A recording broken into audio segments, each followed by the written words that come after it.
On est en stress en fait en permanence de devoir travailler là-bas. On a l'impression en plus que du coup notre travail perd son sens.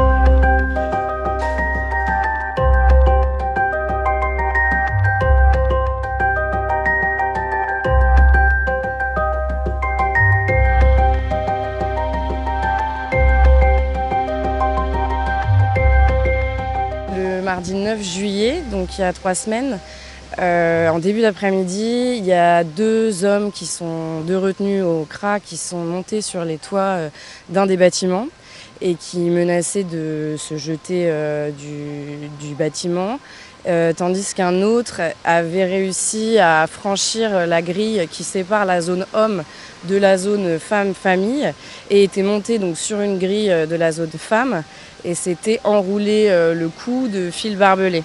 À ce moment-là, en plus, on savait, nous, qu'il y avait un retenu qui était à l'isolement.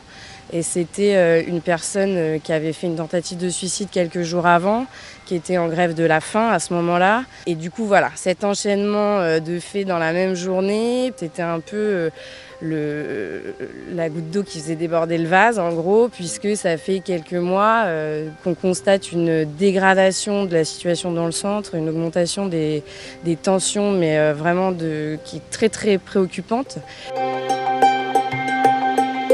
De manière générale, par une volonté politique du gouvernement de mettre en œuvre une politique hyper répressive à l'égard des migrants. Et en fait, on se retrouve ces derniers mois à avoir des personnes qui sont au centre de rétention, mais qui ne devraient pas l'être, et notamment des personnes qui ont des pathologies psychiatriques hyper lourdes. Et on a l'allongement de la durée de rétention suite à la loi de septembre 2018. Donc la durée de rétention maximale est passée de 45 jours à 90. Il y a aussi une pratique des préfectures des renvois cachés. Donc en fait, les personnes ne sont pas prévenues qu'un avion est programmé. Elles se font réveiller par des policiers à 4 h du matin. Donc en fait, ça tient les personnes dans une espèce de paranoïa et de peur. Je pense qu'en fait, psychologiquement, c'est une épreuve folle pour eux, quoi.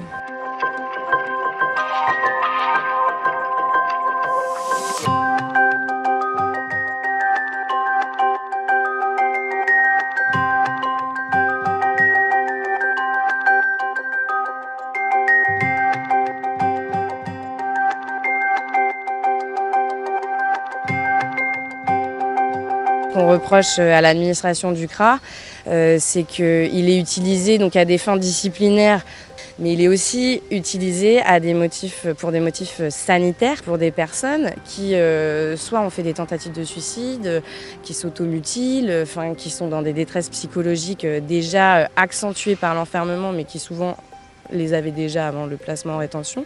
Et c'est aussi utilisé pour des personnes qui protestent contre leur enfermement, donc qui font des grèves de la faim.